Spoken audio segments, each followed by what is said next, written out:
కామారెడ్డి శ్రీ చైతన్య స్కూల్లో 8, 9, 10 తరగతులకు పర్మిషన్ లేకుండా స్కూల్ నడిపిస్తున్నారని అఖిల భారతీయ విద్యార్థి పరిషత్ ఆధ్వర్యంలో పాఠశాల ప్రధానోపాధ్యాయులు రవితేజ చాంబర్లు ఉన్న కుర్చీలను కిటికీలను ధ్వంసం చేశారు. అంతేకాకుండా శ్రీ చైతన్య స్కూల్లో అనుమతి లేకుండా గత 6 నెలలుగా 8, 9, 10 తరగతులకు పర్మిషన్ లేకుండా నడిపిస్తున్నారని, అంతేకాకుండా స్కూల్కి సరైన గ్రౌండ్ లేదని, బస్సులకు పర్మిషన్ లేదని, బస్సులకు కనీసం నెంబర్ లేకుండా నడిపిస్తున్నారని, వచ్చే నెలలో 10వ తరగతి ఎగ్జామ్స్ ఉన్నాయని విద్యాశాఖ అధికారులు MEODEO గార్లకు ఎన్నిసార్లు చెప్పినా పట్టించుకోవడం లేదని, సంవత్సరానికి ఒక విద్యార్థి దగ్గర 40,000 నుంచి 60,000 వరకు రూపాయలు వసూలు చేయడం తెలుసు తప్ప శ్రీ చైతన్య స్కూల్కి పర్మిషన్ తీసుకోవాలని బాధ్యత మర్చిపోతున్నారని, దీనిపైన విద్యాశాఖ అధికారులు వెంటనే స్పందించి శ్రీ చైతన్య హై స్కూల్ వెంటనే సీజ్ చేయాలని, పర్మిషన్ లేకుండా నడుస్తున్నటువంటి బస్సులను కూడా సీజ్ చేయాలని డిమాండ్ చేశారు. లేకపోతే అఖిల భారతీయ విద్యార్థి పరిషత్ సంఘం ఆధ్వర్యంలో పెద్ద ఎత్తున ధర్నా రాష్ట్ర రోకోలు చేస్తామని డిమాండ్ చేశారు. పర్మిషన్ లేకుండా పాఠశాల నడిపిస్తున్నారని విద్యార్థి సంఘాలు MEO ఎల్లయ్య ఫోన్ చేయగానే వెంటనే స్పందించి 8, 9 తరగతులను సీజ్ చేశారు.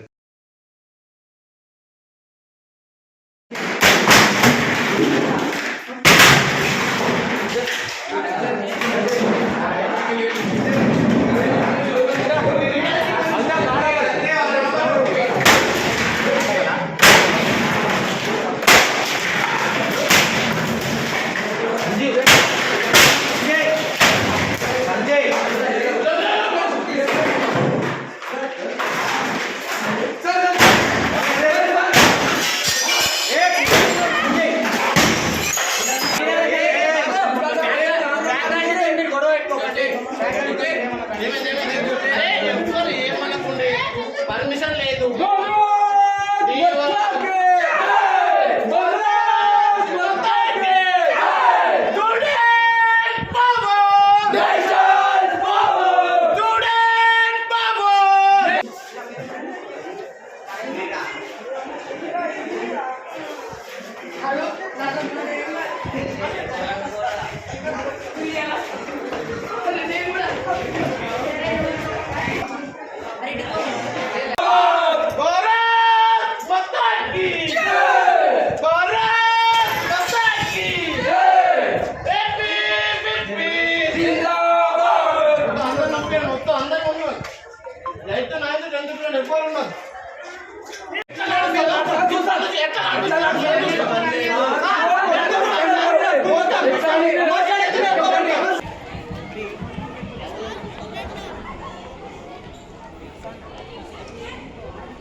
ఎందుకన్నా ఇదంతా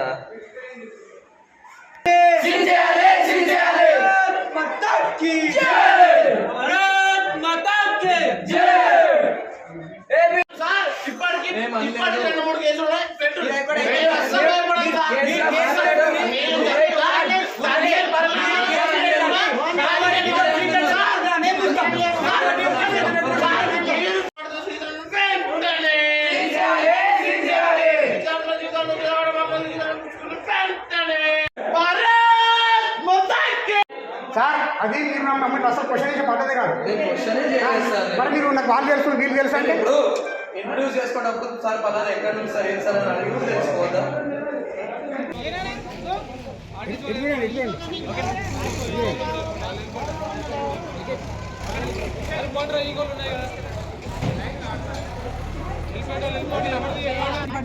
కామారెడ్డి జిల్లా కేంద్రం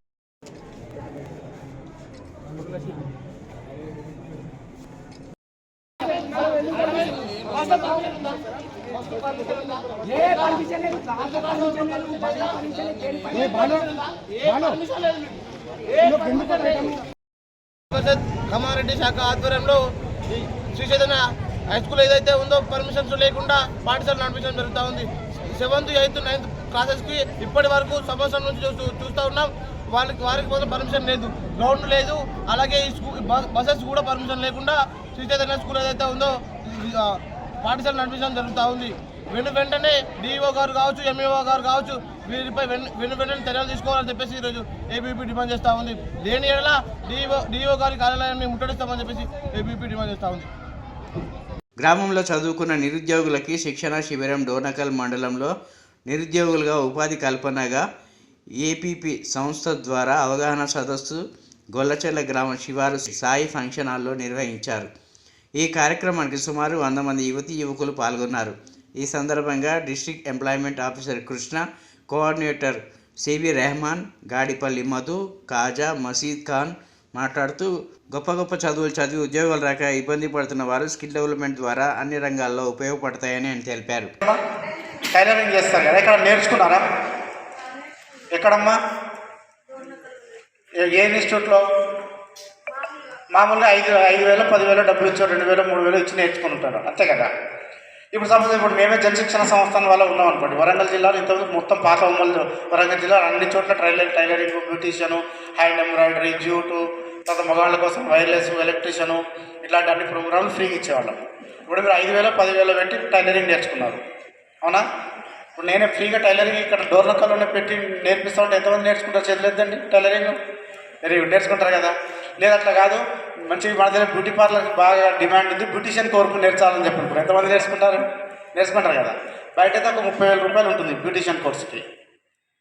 ఇక్కడనే డోర్నకల్లోనే తీసుకొచ్చి బ్యూటీషియన్ కోర్సు పెడతా ఉంటే నేర్చుకుంటారు కదా. ప్రజల వద్దకు పాలన చెప్పని మీ దగ్గరికే కోర్సు ప్రోగ్రామ్ తీసుకొచ్చి అట్లాగే ఏదైపోయారంటే ఇప్పుడు సార్ లోన్లు అప్లై చేస్తాం కానీ సొంతంగా వ్యాపారం పెట్టుకోవాలనుకుంటున్నాం కానీ లోన్స్ అప్లై చేస్తాం కానీ రావు సార్ అని చెప్పని అంటారు, అవునా కాదా?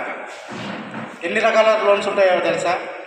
ఎస్సీ కార్పొరేషన్ వాళ్ళు లోన్ ఇస్తారు, ట్రైబల్ వెల్ఫేర్ డిపార్ట్మెంట్ వాళ్ళు లోన్ ఇస్తారు, ట్రైకార్ లోన్స్ ఉంటాయి, ట్రైఫెడ్ లోన్స్ ఉంటాయి, బీసీ కార్పొరేషన్ లోన్ ఉంటుంది, తర్వాత women and child development corporation వాళ్ళు లోన్ ఇస్తారు, మైనారిటీ కార్పొరేషన్ వాళ్ళు లోన్ ఇస్తారు. అందరూ రకరకాల ఏంటంటే వాళ్ళు లోన్ ఇస్తారు. అట్లాగే డిపార్ట్మెంట్ వైజ్గా ఏదంటే హార్టికల్చర్ డిపార్ట్మెంట్ వాళ్ళు లోన్ ఇస్తారు, సెరికల్చర్ డిపార్ట్మెంట్ నుంచి లోన్ వస్తుంది, డైరీ పశుక్రాంతి అని చెప్పి డైరీ డెవలప్మెంట్ కింద లోన్ వస్తుంది. పల్నాడు జిల్లా నరసరావుపేటలోని సిపిఎం పార్టీ కార్యాలయంలో ప్రజా సంఘాలు, రాజకీయ పార్టీల ఆధ్వర్యంలో ల్యాండ్ టైటిలింగ్ యాక్ట్ 2023 వ్యతిరేకంగా జరిగిన రౌండ్ టేబుల్ సమావేశంలో మాట్లాడుతున్న AIKF all India Kisan federation రాష్ట్ర అధ్యక్షులు రెడ్ భాషా పాల్గొన్నారు. ముఖ్యంగా మరి ఇక్కడ ప్రజల్లోకి వెళ్ళిన ర్యాంక్ సంకేతం కూడా 2 రకాలుగా మనకు తెలుస్తూ ఉంది.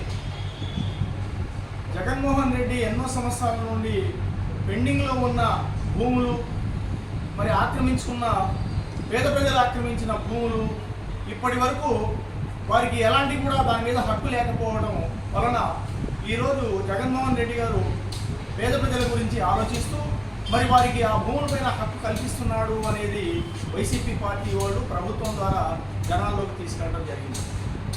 ఇక రెండో విషయానికి వచ్చేపాటికి ఈ రకంగా ఇవ్వడం వల్ల లాయర్లకు కోర్టులో వాదించడానికి కేసులు ఉండవు, వారి ఆదాయం పోతుంది. కాబట్టి ఇది కేవలం లాయర్లే ఈ సమస్యను తీసుకొని పనిచేస్తున్నారు తప్ప మరి రైతులు కానీ మరి ఈరోజు రాజకీయ పార్టీలు కానీ ఏది కూడా దాని గురించి కల్పించుకోవట్లేదు. కాబట్టి రైతుల లాయర్లకు నష్టం జరుగుతుంది కాబట్టి దాని మీద మరి వాళ్ళే చేస్తున్నారు అనేది ఇది రెండో అంశం. అసలు దీన్ని ఎప్పుడో మనం సమస్యను తీసుకొని రైతులకు గ్రామీణ ప్రాంతాల్లోకి ఈ సమస్యను తీసుకెళ్తే ఎంతో బాగుంటుంది. మరి లాయర్లు కూడా కోర్టుల దగ్గర ఏదో మిగతా వాళ్ళతో సంబంధం లేకుండా వారికే వాళ్ళు కూర్చోవడం వల్ల దీని మీద కొంత నష్టం జరిగింది. అందుకొరకు ముఖ్యంగా ఏంటంటే ఇది భూమిని మరి ధనిక వర్గాలు ఈ రకంగా ఆక్రమించుకున్న భూమిని వాళ్ళ సొంతం అయ్యేటట్టుగా పర్మినెంట్ చేయడం కోసమే ఈ పట్టాలు సర్వే చేసి పట్టాలు ఇవ్వడం అనేది జరుగుతూ ఉంది. ఇక ముఖ్యంగా రెవెన్యూ వ్యవస్థ ఈ రకమైన విషయాల్లో కానీ ఇప్పటికే జోక్యం చేసుకునే మాటైతే Basavatarakam Indo American cancer institute అధినేత Hindupuram MLA cine hero Nandamuri Balakrishna Palnadu జిల్లా నరసరావుపేట డాక్టర్ అంజిరెడ్డి హాస్పిటల్స్కి లేఖ రాశారు. హిందూపురానికి చెందిన సాయి సతీష్ చెవిటి మూగా కావడంతో విషయం తెలుసుకున్న నందమూరి బాలకృష్ణ డాక్టర్ అంజిరెడ్డి హాస్పిటల్కి కాంక్లియర్ ఇంప్లాంట్ సర్జరీ చేయమని రిక్వెస్ట్ లెటర్ పంపడం జరిగింది. మూగా చెవిటి సమస్యల నుంచి విముక్తి పొందుతున్న పిల్లలను చూసి డాక్టర్ అంజిరెడ్డి హాస్పిటల్ వారి వైద్య సేవలను కొనియాడారు. నరసరావుపేటలో ఎమ్మెల్యే గోపిరెడ్డి శ్రీనివాసరెడ్డి అరాచకాలు తారస్థాయికి చేరాయని నరసరావుపేట నియోజకవర్గ జనసేన ఇన్ఛార్జ్ సయ్యద్ జిలానీ అన్నారు. నరసరావుపేట 9వ వార్డులో శుక్రవారం జనసేన కార్యకర్తల ఆత్మీయ సమావేశం అయ్యారు. స్థానిక సంస్థల ఎన్నికల్లో గోపిరెడ్డి ప్రతిపక్ష నేతలపై దాడులు చేస్తే 35 మందికి పైగా తీవ్రంగా గాయపడ్డారని ఆరోపించారు. శంకుస్థాపన జరుగుతుంది. అతని అన్యాయాలు, అతని అక్రమ సంపాదన మనం చూస్తున్నాం. ఈ రోడ్డే మీరు 8 కిలోమీటర్లు పోతే కోటప్పకొండ, మరో ఋషికొండ, మరి ఎర్రమట్టి, ఈ చుట్టుపక్కల ప్రాంతాలు మొత్తం ఎర్రమట్టి మొత్తం బోరుగుండు చేసి ఋషికొండ, మరో ఋషికొండ నర్సరావుపేట స్థానికంగా ఉండేటట్టు చేశారు. అలాగనే మీరు గతం నుంచి చూస్తున్నారు. సుమారు నాకు తెలీదు, నాకు ఊహ వచ్చిన కాడి నుంచి మా ములుగులూరు చెరువు, ఆ ములుగులూరు చెరువులో సుమారు 15 అడుగులు లోతు తవ్వి 15 అడుగుల నుంచి గ్రావెల్ చేయటం. ఆ చుట్టుపక్కల మొత్తం వైసీపీ కార్యకర్తలు కానివ్వండి, నాయకులు కానివ్వండి, లక్షలాది రూపాయలు సంపాదించడం జరిగింది. అలాగనే మన 10 కిలోమీటర్ల దూరంలో 10 కిలోమీటర్లు కూడా ఉండదు, మన వెంచర్ వేశారు గోపిరెడ్డి శ్రీనివాసరెడ్డి అండ్ టీం. సుమారు 45 ఎకరాలు అసైన్డ్ భూమి.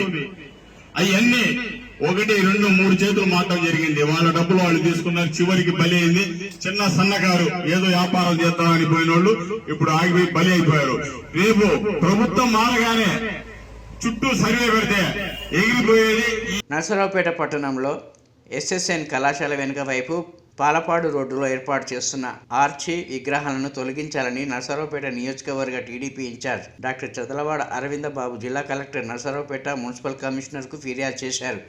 నిత్యం రద్దీగా ఉండే పాలపాడు వెళ్లే రోడ్డులో ఆర్చి విగ్రహ ఏర్పాటు వల్ల ప్రజా రవాణా వ్యవస్థకు ఆటంకం ఏర్పడి ట్రాఫిక్ సమస్య తలెత్తుతుందని డాక్టర్ చదలవాడ అరవింద బాబు ఫిర్యాదులో పేర్కొన్నారు. పాలపాడు నుంచి వ్యవసాయ ఉత్పత్తుల తరలింపు, మిర్చి, పత్తి లోడ్లకు ఈ ఆర్చ్ అడ్డు తగులుతుందని, ఆర్చి విగ్రహం ఏర్పాటు చేయడం వల్ల వాహనదారులు అయోమయానికి గురై ప్రమాదం జరిగే అవకాశం ఉందని డాక్టర్ చదలవాడ అరవింద బాబు తెలిపారు. మెదక్ జిల్లా చేగుంట మండలం బోనాల కొండాపూర్ అప్పర్ ప్రైమరీ స్కూల్లో 7వ తరగతి విద్యార్థులు ఉదయం ఇంటర్వెల్ సమయంలో 5 స్వల్ప అస్వస్థతకు రామాయంపేట ప్రభుత్వ ఆసుపత్రికి తరలింపు. తల తిరుగుట, వికారము లక్షణాలతో విద్యార్థులు అస్వస్థకు గురి కావడంతో పాఠశాల ప్రధానోపాధ్యాయులు విద్యార్థుల తల్లిదండ్రులకు సమాచారం అందించి అస్వస్థకు గురైన విద్యార్థులని 108 వాహనంలో రామాయంపేట ప్రభుత్వ ఆసుపత్రికి తరలించారు.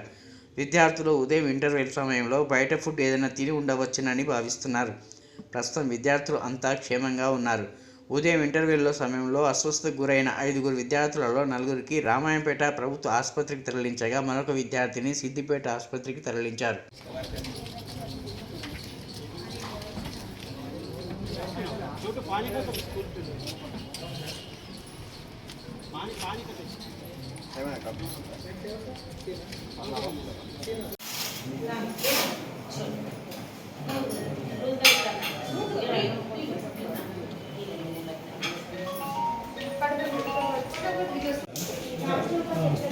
ఏమైందా?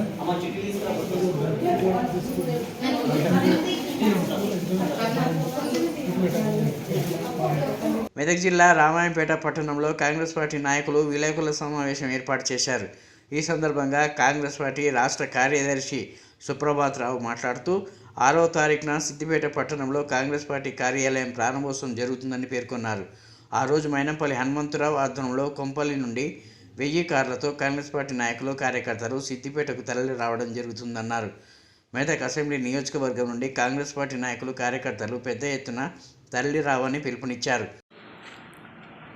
మైనంపల్లి హనుమంతరావు గారు, మైనంపల్లి రోహితరావు గారు, మన శాసనసభ్యులు కలిసి కొంపల్లి నుండి 1000 కార్లతో కాన్వాయిగా సిద్దిపేట నియోజకవర్గాన్ని చుట్టుముట్టబోతుంటూ అక్కడ ఆ నియోజకవర్గ పర్యటనలో భాగంగా సిద్దిపేట పట్టణంలో పార్టీ కార్యాలయానికి శంకుస్థాపన చేస్తూ అక్కడ కార్యక్రమాలు దానికి మెదక్ నియోజకవర్గం నుండి ప్రతి కాంగ్రెస్ నాయకుడు, ప్రతి కాంగ్రెస్ కార్యకర్త కూడా మా ఎమ్మెల్యే రోహితరావు గారి ఆధ్వర్యంలో భారీ స్థాయిలో ఈ ప్రాంతం నుంచి కూడా కాంగ్రెస్ శ్రేణులు తరలి వెళ్ళి సిద్దిపేటలో హరీష్ రావుతో తాడుపేట తెలుసుకోవడానికి కాంగ్రెస్ నాయకులు సిద్ధంగా ఉన్నాం.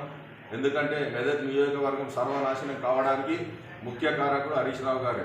ఈ ప్రాంతంలో తన అహంకారంతో అట్టడుగు స్థాయికి తీసుకుపోయిన ఈ నియోజకవర్గాన్ని మన శాసనసభ్యురాల నిర్లక్ష్యం వల్ల ఇంకా హరీష్ రావు గారు ఓడిపోయాక కూడా వాళ్ళు బుద్ధి తెచ్చుకోకుండా మళ్ళీ మెదక్ నియోజకవర్గంలో పర్యటిస్తూ హరీష్ రావు తన ఇష్టం వచ్చినట్టు మాట్లాడుతూ కేవలం 2 నెలలు కూడా కాంగ్రెస్ పార్టీ అధికారంలోకి వచ్చి రాలేదు.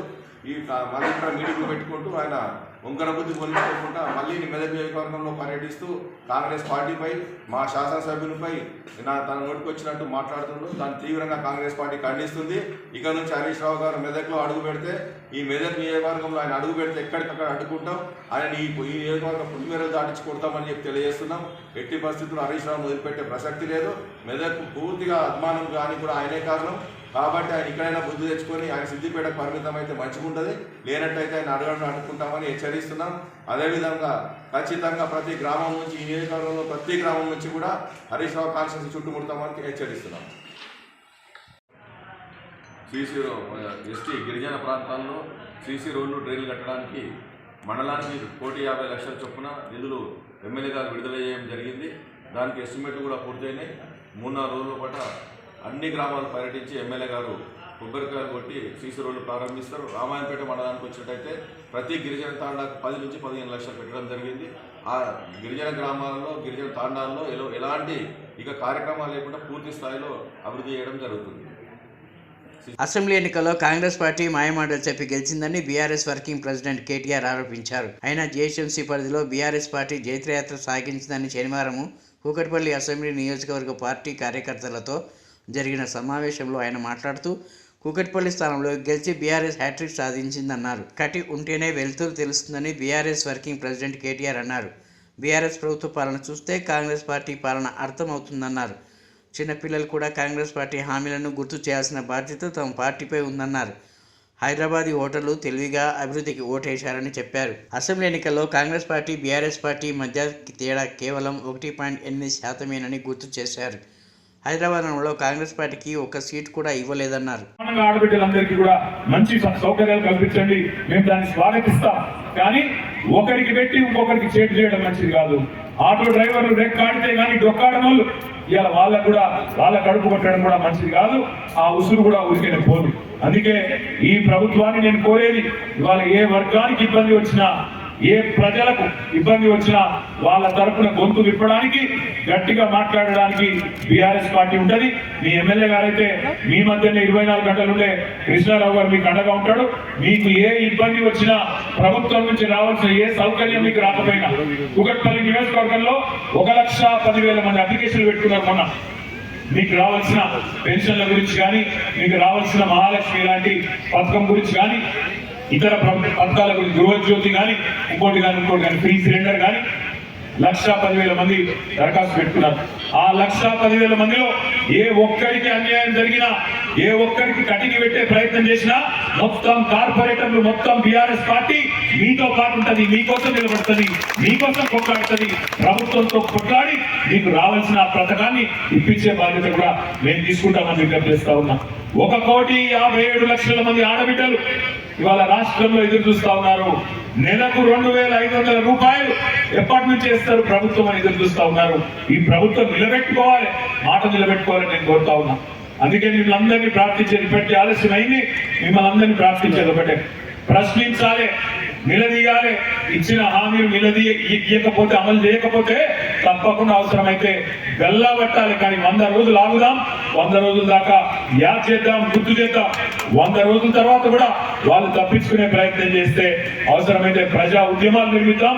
ప్రజల తరఫున, ప్రజల గొంతుకై టీఆర్ఎస్ పార్టీ ఉంటది మీతో పాటు అని చెప్పి విజ్ఞప్తి చేస్తూ, మరి కార్యక్రమానికి నన్ను ఆహ్వానించిన కృష్ణారావు గారికి ధన్యవాదాలు తెలియజేస్తూ, కుట్టు మెషిన్లు కూడా బ్రహ్మాండంగా ఇచ్చి ఆడబిడ్డల మనసు గెలుచుకున్నందుకు మరొకసారి మీకు అభినందన తెలియజేస్తూ జై తెలంగాణ.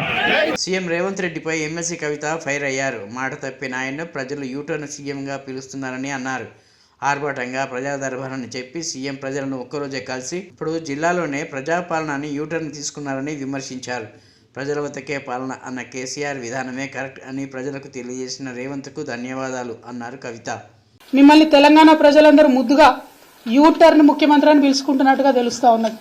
ఎందుకంటే మీరు చెప్పిన ఏ ఒక్క మాట కూడా పాటించలేదు. ప్రజా దర్బార్ పెడతామంటిరి, రోజు ప్రజల్ని కలుస్తా అంటిరి. కేసీఆర్ గడీలలో ఉన్నాడు, కలుస్తలేడు, మేము కలుస్తామంటిరి. ఒక్కరోజు కరెక్ట్గా 60 రోజులలో కేవలం ఒకే ఒక్క రోజు రేవంత్ రెడ్డి గారు ప్రజల్ని కలిసిండ్రు. ఆ తర్వాత నుండి ఇప్పటి వరకు ఆయన మళ్ళీ ఎప్పుడు కూడా మొహం చూసిందే లేదు. ఆ ప్రజాపాలన నిర్వీర్యం చేయడానికి, ప్రజా దర్బార్ నిర్వీర్యం చేయడానికి ఒక మంత్రిని ఒక రోజు కూర్చోబెట్టిండ్రు. ఆ తర్వాత నుంచి ఓన్లీ అధికారులను కూర్చోబెడుతున్నారు. ఆ తర్వాత ఏం చేసిండ్రు, రాష్ట్రంలో ఉన్న వాళ్ళంతా ఇక్కడికి వచ్చేందుకు హైదరాబాదు జిల్లాలలోనే ప్రజాపాలన పెడతామని చెప్పారు. మేము చెప్పింది అదే కదా, ప్రజల వద్దకే పాలన పోవాలనే చిన్న జిల్లాలు చేస్తుంది, మండలాలు ఏర్పాటు చేస్తుంది, కొత్త కొత్త జీపీలను క్రియేట్ చేస్తుంది, తండాలను గ్రామ పంచాయతీలు చేస్తుంది. పాలన వికేంద్రీకరణ జరగాలని మేము కోరుకుంటే పాలన సెంట్రలైజేషన్ జరగాలని మీరు కోరుకున్న ఒకే ఒక్క రోజులో మీకు అనుభవం అర్థమైంది. కేసీఆర్ గారికి ఉన్న అపారమైన రాజకీయ అనుభవంతో ఆయన తీసుకున్న నిర్ణయాలను ఆనాడు విమర్శించిన మీరు ఇవాళ వారి బాటలోకి రావడం చాలా సంతోషం. ప్రజల వద్దకే పాలన పోవాలే, పాలకుల వద్దకు ప్రజలు రాకూడదనే అంశాన్ని నిరూపించి కేసీఆర్ గారు తొవ్వ కరెక్ట్ అని తెలంగాణ ప్రజలకు తెలియజేసినందుకు ముఖ్యమంత్రి గారికి మేము అభినందనలు తెలియజేస్తా ఉన్నాం. అదేవిధంగా మీరు ఇచ్చిన మాటలు, ప్రజా దర్బార్ అంటిరి, పోకపోతిరి, నాకు కాన్వాయ్ ఎందుకు, నాకు పెద్ద కాన్వాయ్ వద్దు, నేను సింపుల్గా పోతా, 15 కార్లు కాదు 9 కార్లే కావాలి, నేను పోతే ట్రాఫిక్ ఆపకండి అని ప్రగల్భాలు పలుకుతిరి. ఇవాళ హైదరాబాద్లో ప్రయాణం చేస్తున్నటువంటి ప్రజలందరికీ తెలుసు, ముఖ్యమంత్రి గారు కాన్వాయ్ పోతుందంటే ఎక్కడికక్కడ ట్రాఫిక్ ఆపుతా ఉన్నారు. కానీ దాన్ని కవర్ చేయడానికి మీ చుట్టూ ఉండే బాజా భజంత్రీలు, ప్రాపగండా టీమ్స్ ఏమంటున్నారు, అయ్యో అంబులెన్స్ వచ్చింది రాగానే మా ముఖ్యమంత్రి తవ్విచ్చిండు అంటున్నారు. ఇయ్యాలే కదా మినిమం కట్టసి కదా, చెప్పిన మాట తప్పి ఉల్టా ప్రాపగండా చేసుకోవడం. కరీంనగర్ బీజేపీ ఎంపీ బండి సంజయ్ కాంగ్రెస్పై తీవ్ర స్థాయిలో ఫైర్ అయ్యారు. అయోధ్య రామాలయంపై కాంగ్రెస్ వైఖరి చెప్పాలని డిమాండ్ చేశారు. రామాలయానికి బీజేపీ అనుకూలంగా ఉంది, కాంగ్రెస్ ఉందా అంటూ సవాల్ చేశారు. రామాలయాన్ని కూల్చి బాబ్రీ మసీద్ కడతామని చెప్పే దమ్ము కాంగ్రెస్ బీఆర్ఎస్కు ఉందా అంటూ సవాల్ విసిరారు. దేశాన్ని విభజించడం, పాలించడమే కాంగ్రెస్ విధానం అంటూ ఆరోపించారు. ఇండియా కూటమి విచ్ఛిన్నమవుతుండడంతో పిచ్చి పిచ్చిగా మాట్లాడుతున్నారని ఆగ్రహం వ్యక్తం చేశారు. కాంగ్రెస్ నేతలపై దేశద్రోహం కేసు పెట్టాలని బండి సంజయ్ డిమాండ్ చేశారు. అభివృద్ధి దానికి సమాధానం చెప్పాలి ఆయన.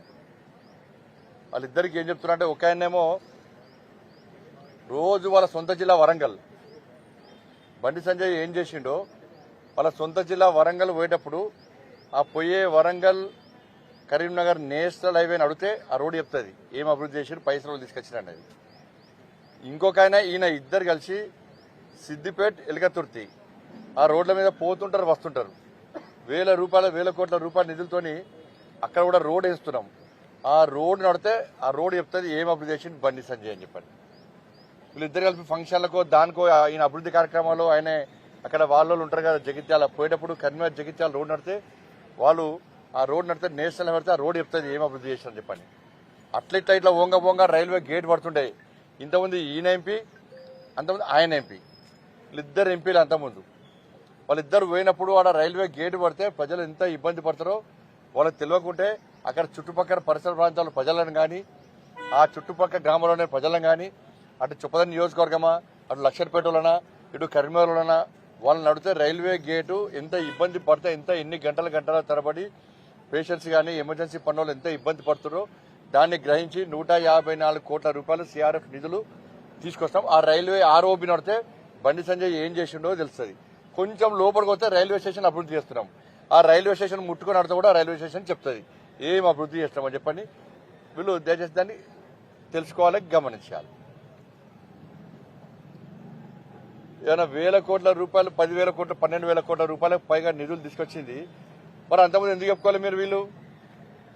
వీళ్ళిద్దరు పోయి వాళ్ళ పార్టీకి సంబంధించి గ్రామ సర్పంచ్ నడితే తెలుస్తుంది మోడీ గారి ప్రభుత్వము ఈ కరీంనగర్ పార్లమెంట్ నియోజకవర్గానికి ఎన్ని నిధులు ఇచ్చారని. ఉదయం లేస్తే వాళ్ళ టాయిలెట్స్ కట్టించింది నరేంద్ర మోడీ గారి ప్రభుత్వమే. కట్టెల పోయితోని కళ్ళు ఖరాబ్ అయ్యి రోగాల బారి పడుతున్నారు మా అక్క చెల్లెలని చెప్పి ఉజ్వల గ్యాస్ ఇచ్చింది నరేంద్ర మోడీ ప్రభుత్వమే. వాళ్ళకి ఉపాధి కల్పించాలని చెప్పి గ్రామీణ ఉపాధి హామీ పథకాన్ని ప్రారంభించి వాళ్ళకి ఉపాధి కల్పించి నరేంద్ర మోడీ గారి ప్రభుత్వమే. ఉదయం లేచిన కంచెల్లి రాత్రి వేసుకునే స్ట్రీట్ లైట్స్ వరకు కూడా అన్ని కూడా ఇచ్చింది నరేంద్ర మోడీ గారి ప్రభుత్వమే.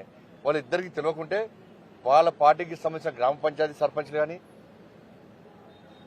ఎంపీటీసీ కానీ జెడ్పీటీసీ కానీ అడిగితే వాళ్ళు చెప్తారు గ్రామాలకు అభివృద్ధి ఎవరు తీసుకొచ్చారు ఎవరు చేశారు అనేది.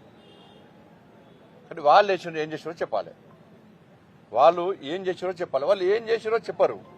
ఈ ఒక స్మార్ట్ సిటీ అంటాడు. స్మార్ట్ సిటీకి కేంద్ర ప్రభుత్వం నిధులు ఇస్తే దాన్ని వాళ్ళ ప్రభుత్వమే దారి మలిస్తే ఒక్కరోజు లెటర్ ఆయన ఈ మేధావి ఎప్పుడు మాట్లాడాలి, ఈ సోకాల్డ్ మేధావి ఈయన ఎప్పుడు మాట్లాడాలి. లాస్ట్ తీసుకొచ్చిన వారు ఈయన చెప్పాలి, ఆయన చెప్పాలి, ఇద్దరు చెప్పాలి. నిధులు దారి మళ్ళిస్తే కొట్లాడి నిధులను తిరిగి తీసుకొచ్చింది ఎవరో పోతే ఆడ అర్బన్ డెవలప్మెంట్ కమిటీ రిజిస్టర్ ఉంటుంది, మినిట్స్ ఉంటుంది, దాన్ని చూడాలి, పోయి చెక్ చేయాలి. వీళ్ళిద్దరు పోయి చెక్ చేయాలి ఎవరు తీసుకొచ్చారు అనేది.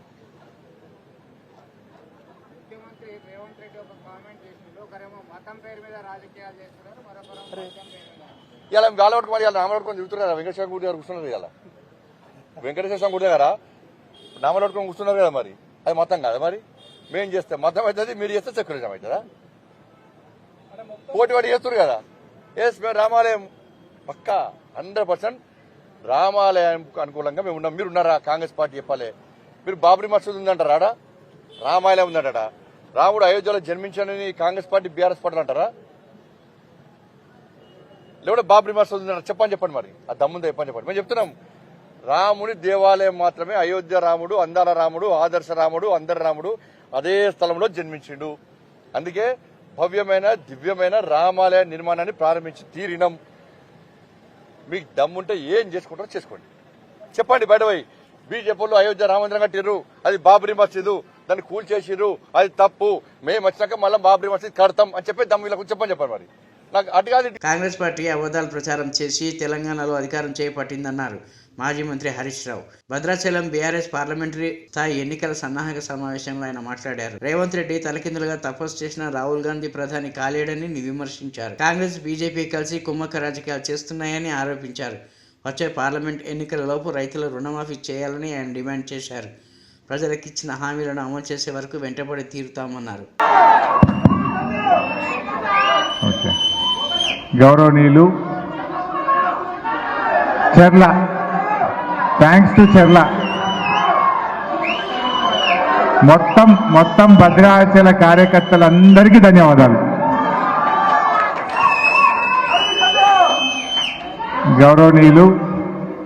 గౌరవనీయులు మన స్థానిక శాసనసభ్యులు డాక్టర్ తెల్లం వెంకట్రావు గారికి, మన జిల్లా పార్టీ అధ్యక్షులు మంచి డైనమిక్ లీడర్ గౌరవనీయులు రేగా కాంతారావు గారికి, మరి ఇల్లెందు నుంచి భద్రాచలానికి వచ్చి మీ ఇన్ఛార్జిగా, ఇల్లెందులుంటే ఇల్లెందు కూడా గెలిచిపోవాలి, భద్రాచలానికి ఇన్ఛార్జిగా వచ్చి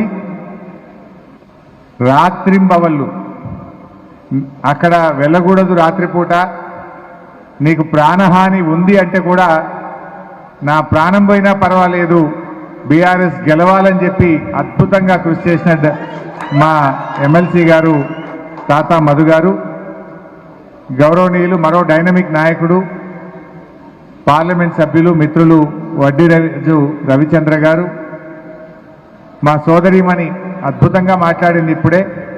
మరి పార్లమెంట్లో కూడా చాలా గట్టిగా మాట్లాడి తెలంగాణ హక్కుల కోసం, మహబూబాబాద్ పార్లమెంట్ నియోజకవర్గ అభివృద్ధి కోసం కృషి చేసినటువంటి సోదరీమణి మన ఎంపీ కవితమ్మ గారు, మరి డాక్టర్గా ఉన్న ప్రజలకు సేవ చేయాలని ప్రజా జీవితంలోకి వచ్చి మరి చాలా బాగా నువ్వు కాదు ఇంకో డాక్టర్ ఉన్నది ప్రజా జీవితంలోకి వచ్చి, నేను ఫస్టే చెప్పేసిన, ప్రజా జీవితంలోకి వచ్చి బాగా కృషి చేసిన, మొన్న ఎన్నికల్లో కొద్దిగా ఓడిపోయినా కూడా సోదరిమణి డాక్టర్ హరిప్రియ నాయక్ గారు, డాక్టర్ కాదా అయిపోతావు పట్టు. జంతులూరులో ఏర్పాటు చేసిన సిద్ధం సభకు ఏపీ సీఎం జగన్ హాజరయ్యారు. ఈ సందర్భంగా ఆయన ప్రసంగిస్తూ పార్టీ శ్రేణులకు దిశానిర్దేశం చేశారు. వచ్చే ఎన్నికల్లో 175కి 175 ఎమ్మెల్యే స్థానాలు, 25కి 25 ఎంపీ స్థానాలే మన టార్గెట్ అని స్పష్టం చేశారు. మరో చారిత్రాత్మక విజయం అందుకునేందుకు మీరు సిద్ధమా? దుష్ట చతుష్టంపై యుద్ధానికి మీరు సిద్ధమా? పేదల భవిష్యత్తును కాటేసే ఎల్లో వైరస్పై యుద్ధానికి మీరు సిద్ధమా అంటూ ఉత్సాహం రగిల్చే ప్రయత్నం చేశారు.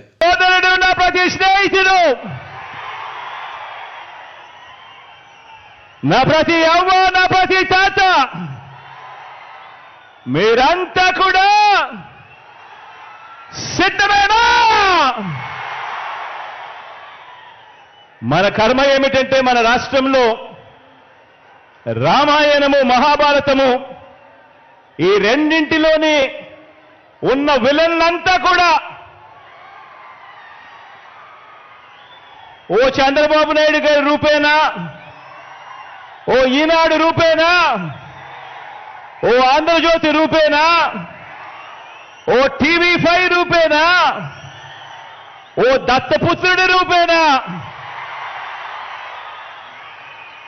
ఇతర పార్టీల్లో ఉన్న చంద్రబాబు నాయుడు గారి కోవొట్టులు, ఇంతమంది తోడేళ్లందరూ కూడా ఏకమై మీ జగన్ చుట్టూ బాణాలు పట్టుకొని రెడీగా ఉన్నారు. ఈరోజు ఆంధ్ర రాష్ట్రంలో చూస్తా ఉన్న పరిస్థితులు గమనిస్తే,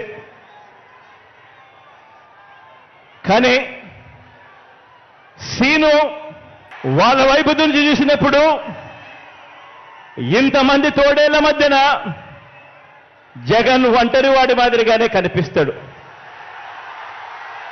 కానీ నిజమేమిటి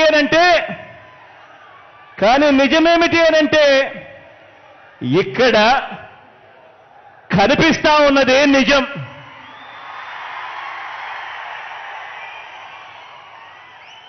ఇది అసలు సీను. ఇన్ని లక్షల హృదయాలలో, ఇన్ని కోట్ల మంది హృదయాలలో మీ జగన్ మీ గుండెల్లో మీరు స్థానమిచ్చి, మీ ఇంటి బిడ్డగా మీ జగన్ మీ గుండెల్లో ఉండడం ఇది నిజం.